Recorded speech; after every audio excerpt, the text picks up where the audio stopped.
Is it worth the risk to keep on going? Sure, to win. I mean, that's what we've always done. The money's never been a factor. We raced when we didn't have any. When racing legend Dale Earnhardt Sr. tragically lost his life in that heart-stopping crash at the 2001 Daytona 500, the world mourned a hero.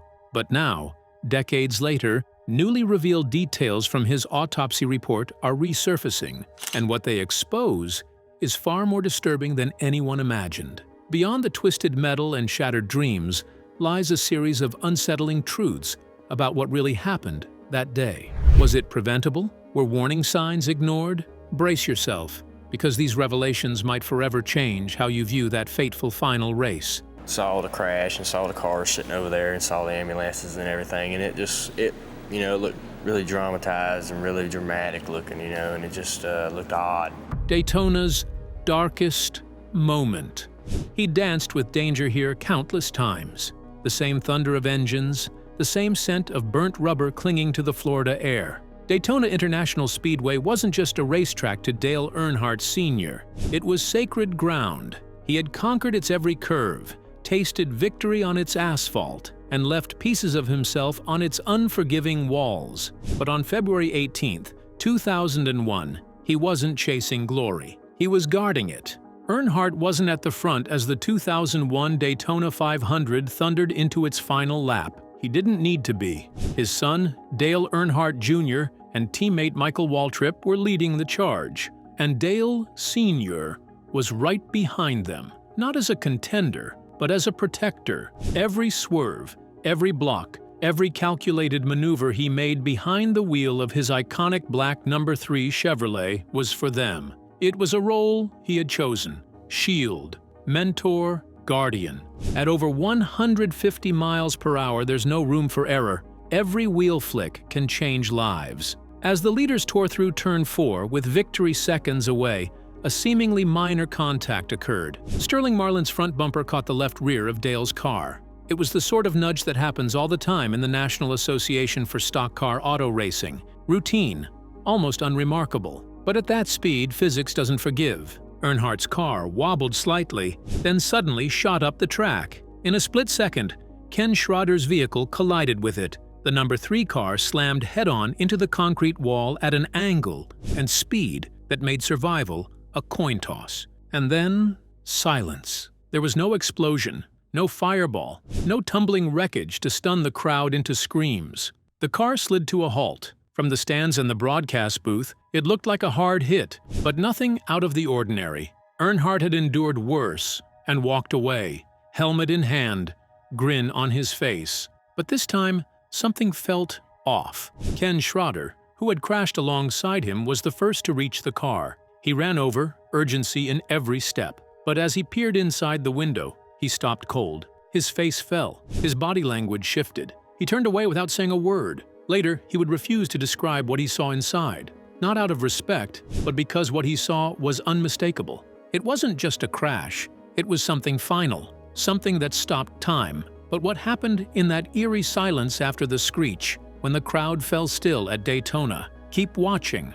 The silence after the screech. What Ken Schrader saw was only the beginning. Moments after the crash, medical teams rushed toward the wrecked No. 3 Chevrolet. The urgency was palpable. Track officials waved off onlookers. Crews held their breath. A stillness fell over Daytona International Speedway, a stark contrast to the roaring chaos just seconds earlier. Dale Earnhardt Sr. was carefully pulled from the mangled car and transported to Halifax Medical Center in Daytona Beach. The time was ticking, but for many, it already felt too late. Fans stood in stunned silence, eyes locked on the pit lane and television screens.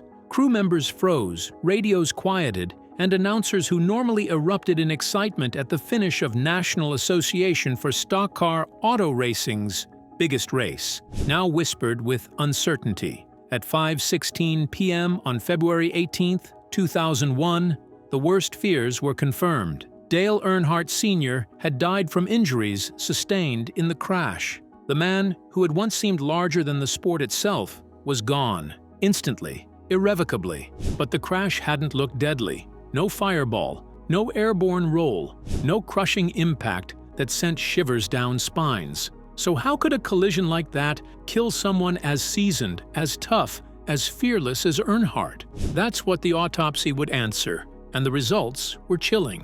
According to the Volusia County Medical Examiner's report, Earnhardt suffered a fatal basilar skull fracture. It's one of the most catastrophic head injuries a human body can endure, a break at the base of the skull, near the brainstem. This type of fracture typically results from a sudden and extreme deceleration, exactly the kind of violent stop Dale's car endured when it hit the wall at turn 4. The report described a ring fracture, a break that encircles the base of the skull like a cracked crown. It caused immediate loss of brain function. There was no time for pain, no chance of response. The moment Dale's head whipped forward from the force and then snapped back, the damage was done. Quiet, instant, unforgiving. The autopsy also revealed other severe injuries: broken ribs, chest trauma, a fractured left ankle, and abrasions from the seatbelt. Whispers began circulating about that seatbelt. Had it failed? Had it been tampered with or improperly installed? Some claimed it tore apart on impact, but emergency responder Tommy Probst, one of the first to reach the car, publicly stated that the belt was still in place. The hard truth was, it wouldn't have mattered. The head injury alone was fatal, and one glaring absence stood out: the HANS device, a head and neck support system that might have changed everything. But what forced NASCAR to completely redesign its safety systems and rewrite the rules of survival? Stay with us to find out. A legacy written in impact. The HANS device, 3 pounds of carbon fiber that might have changed everything.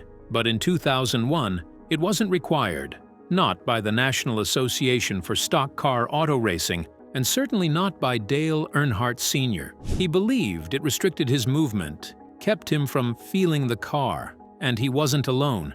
Many drivers at the time shared the same belief. Freedom behind the wheel was worth the risk. But that belief shattered on February 18th at Daytona.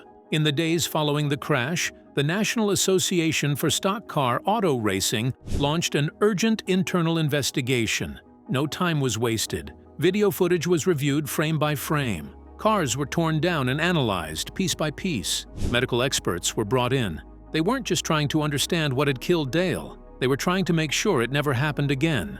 What they discovered was staggering.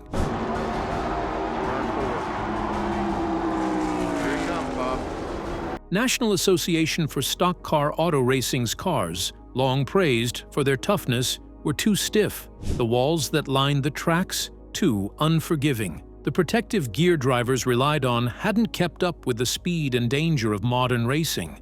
For years, spectacle and tradition had taken priority, but now the cost was undeniable. A legend had died in a crash that, on the surface, didn't look fatal. That wake-up call sparked a safety overhaul the sport had never seen before. By the end of 2001, change was no longer optional. It was necessary. The HANS device became mandatory across the board. Car interiors were redesigned to absorb more energy in a crash. National Association for Stock Car Auto Racing began rolling out safer barriers, walls lined with steel and foam layers that absorbed kinetic energy rather than reflecting it. Cockpits were reshaped to wrap around the driver's body like armor. Seats began cradling the neck and head, helmets were upgraded, and every detail of driver protection was reimagined. Dale Earnhardt's final ride didn't just close a chapter, it sparked a revolution.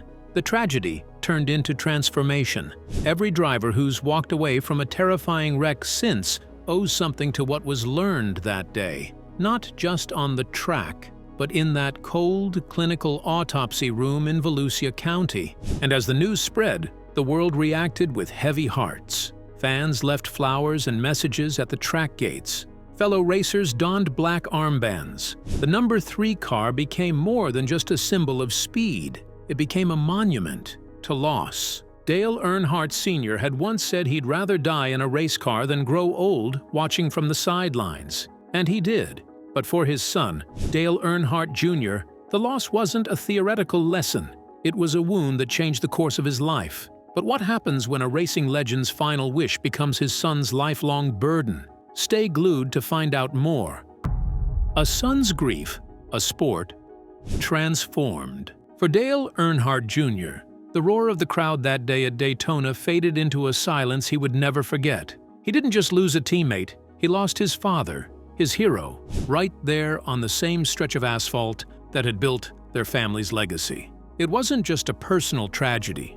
It was a moment that cracked something open in the soul of motorsports. As the days passed, the tributes didn't stop. They came from every corner of the world. Drivers, fans, reporters, even rival teams. The number 3 became more than just a race car. It became a memorial on wheels, a symbol of how fragile even the fiercest could be. But while the world mourned, Dale Jr. was left with something heavier than grief. He was left with a choice: fade under the weight of a shadow that loomed too large, or carry it forward. He chose the second. Over the next several years, Jr. became not only a champion on the track, but also a voice for change. He didn't just race, he advocated for safer cars, for stronger walls, for technology that could catch up with the speed that had outgrown it. Every lap he took was marked with purpose. Every win, every loss, carried the echo of the man who had made it all possible. A National Association for Stock Car Auto Racing listened. The reforms sparked by Earnhardt Sr.'s death didn't stop with car interiors or head restraints. They kept going. Racing suits were redesigned to protect against fire and impact. Trackside medical teams were upgraded. Data recording black boxes became standard in cars, allowing teams to understand the exact physics of each crash. Tracks added soft walls, and cockpit environments became safer, smarter, and more intuitive. Drivers began training differently, not just for speed. Bickle's right side, Earnhardt's right side, and Bickle's left side touched. But for survival. They learned how to brace, how to fall with the force of a wreck, how to trust the gear that surrounded them. In some ways, the sport had been reborn. Not slower, not softer, but smarter. Still, for Jr., the haunting image of that final lap never truly faded. Every time he returned to Daytona, he drove not just with talent, but with ghosts. And yet, in that pain, there was something deeper. A commitment to make sure that what happened to his father would never be repeated. The silence of that February afternoon had turned into a voice. Loud, insistent, impossible to ignore. Dale Sr. was gone, but his impact had only begun. But what secrets did Dale Earnhardt's autopsy reveal that changed racing forever? Buckle up, you won't want to miss the truth. The story, the autopsy, told. For all the noise that followed, the news reports, the conspiracy theories, the endless replays, the truth of what happened on February 18, 2001 remained hidden in the twisted steel of Dale Earnhardt's black No. 3 Chevrolet. The crash had looked simple, even survivable. But what the public couldn't see, what only the coroner's table would reveal, was that Earnhardt never had a chance. The autopsy was performed just hours after the crash at the Volusia County Medical Examiner's office, located not far from the Daytona International Speedway. It delivered the answers the world had waited for, but they were answers few were prepared to hear. The official cause: a fatal basilar skull fracture. Not a slow death, not even a dramatic one. It was instant, it was silent, and it was final. The report explained what words could not. When Earnhardt's car hit the concrete wall at roughly 160 miles per hour, the force didn't just bend metal, it broke biology. His head snapped forward with such violence that the base of his skull fractured in a ring around the brainstem, an injury that severs the body's command center in the blink of an eye. This was not survivable. No helmet, no seat, no amount of toughness could have saved him without a head and neck restraint, and he wasn't wearing one. The damage didn't stop at the skull. The autopsy listed broken ribs, a fractured sternum, trauma to the chest, and a shattered left ankle, all consequences of the 5-point harness doing its job under extreme force. But even that seatbelt came under suspicion. Some believed it had torn clean through. Others insisted it was cut. There were photographs. There were statements. There was confusion. National Association for Stock Car Auto Racing launched an investigation, calling in engineers, reviewing crash data, and testing similar belts. Rescue worker Tommy Probst maintained the belt was still in place when he reached the car. But conflicting reports from the Richard Childress racing crew kept the question alive.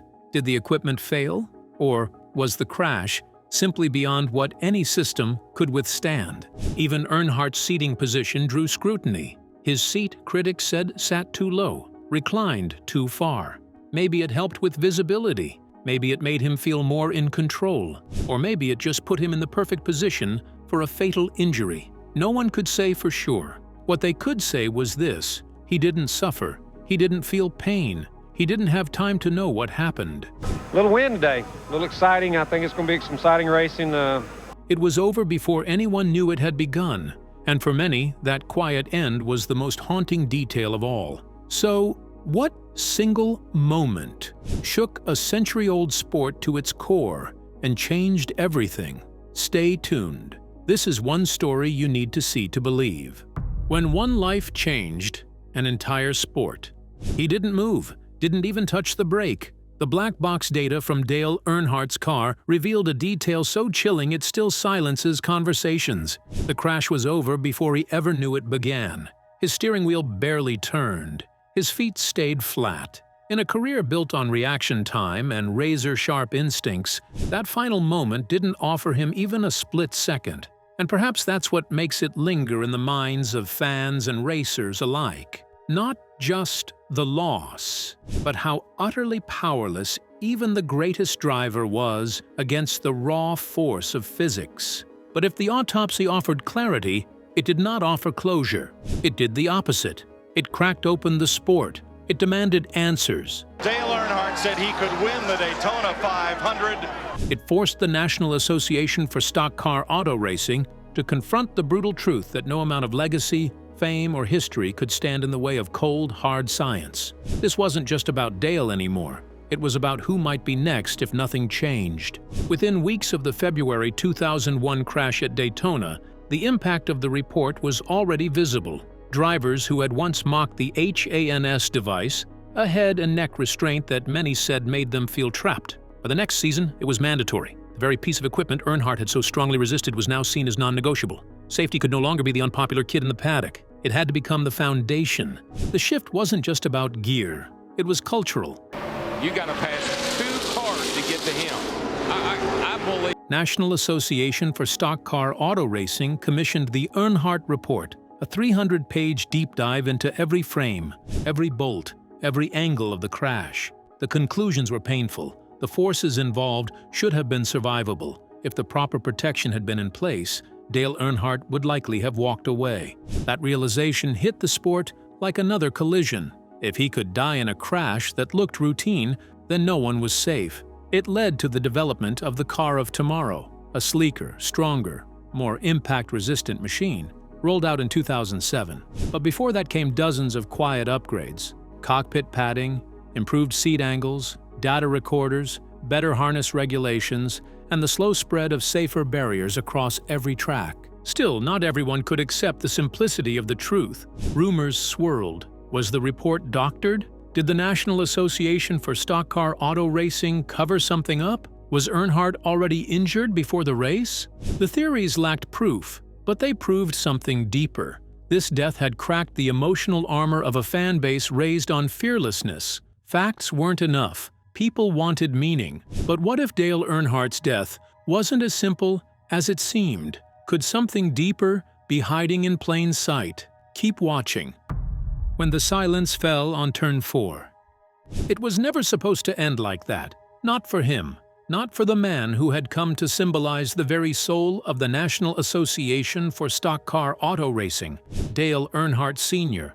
But on February 18, 2001, as his black number 3 car drifted toward the wall on the final turn of the Daytona 500, the impossible became real. The moment the world learned he was gone, something inside the sport cracked. And from that fracture came a reckoning no one could ignore. The crash itself didn't look extraordinary. It wasn't a fiery explosion or a violent flip through the air, but the silence that followed said it all. Come to the caution flag to win the Daytona 500. Within hours, the National Association for Stock Car Auto Racing leadership launched a full-scale probe, not a public relations sweep, but a forensic excavation. Video angles were dissected frame by frame. The shattered seatbelt was examined under microscopes. Telemetry, crash dynamics, and even autopsy results were poured over in search of answers. Because if the Intimidator could die from what seemed like a typical wreck, then everything thought to be safe was suddenly in question. What investigators uncovered was sobering. Over the years, National Association for Stock Car Auto Racing Machines had become aerodynamic marvels, faster, lower, harder. But that evolution had a hidden cost. In making the cars bulletproof, they had unknowingly turned them into blunt instruments. They didn't crumple in crashes, they punished. The force that should have been absorbed by the vehicle instead ricocheted straight into the driver's body. And the tracks? Daytona International Speedway, where Earnhardt fell, was a temple of speed, but one lined with concrete. When his car hit the outside wall of Turn 4, it hit a surface that gave nothing back. The energy surged inward, directly into the cockpit, with nowhere else to go. The sport responded faster than ever before. National Association for Stock Car Auto Racing built the Research and Development Center in Concord, North Carolina, a think tank designed not for faster laps, but for safer lives. Biomechanics experts, trauma surgeons, and crash analysts were pulled in to revolutionize driver protection. The Hans device, once dismissed by drivers as uncomfortable and unnecessary, suddenly became the new gospel. It locked the head and neck in place, stopping the whiplash motion that shattered Earnhardt's skull. No one argued anymore. They strapped it on, silently thanking the man who paid the ultimate price. Then came the walls, not concrete anymore. The safer barrier, developed by engineers at the University of Nebraska, replaced the unyielding slabs with foam and steel layers that absorbed energy like cushions. First installed at Indianapolis by 2005, they were at nearly every major National Association for Stock Car Auto Racing track. And the cars. They didn't just evolve, they transformed. But what made foam and steel walls the unexpected heroes of NASCAR's deadliest era? Stay tuned to find out. The echo beyond. The checkered flag. The transformation that followed Dale Earnhardt's final lap wasn't just mechanical, it was deeply human. In the months after his crash at Daytona on February 18, 2001, the racing world found itself not only rebuilding cars, but reshaping identity. The silence that fell over Turn 4 had awakened something permanent. The man known for his grit had become something greater, the reason why others would live. Fans turned Turn 4 into a place of pilgrimage. They came from all across America, some with hats clutched to their chests, others laying down memorabilia like offerings at a shrine. Flowers were left in clusters. Letters were taped to the concrete. For many, it was the first time they understood just how fragile speed could be. Daytona's roaring track was now haunted not by grief, but by purpose. Inside the National Association for Stock Car Auto Racing headquarters, that same sense of purpose took root. Quietly, behind locked conference room doors and flickering monitors, the biggest safety reform in the sport's history was underway. I just want to know it's over with. We'll race next time. Every injury Earnhardt had suffered was translated into actionable data. His helmet, his seat position, the very tilt of his head when the impact came, all of it became sacred clues. No detail was too small, because no one wanted to watch another hero fall. His son, Dale Earnhardt Sr., became more than just a driver. He became a symbol. Returning to the track wasn't just about finishing races, it was about honoring something larger than victory. For 15 straight years, fans named him National Association for Stock Car Auto Racing's most popular driver.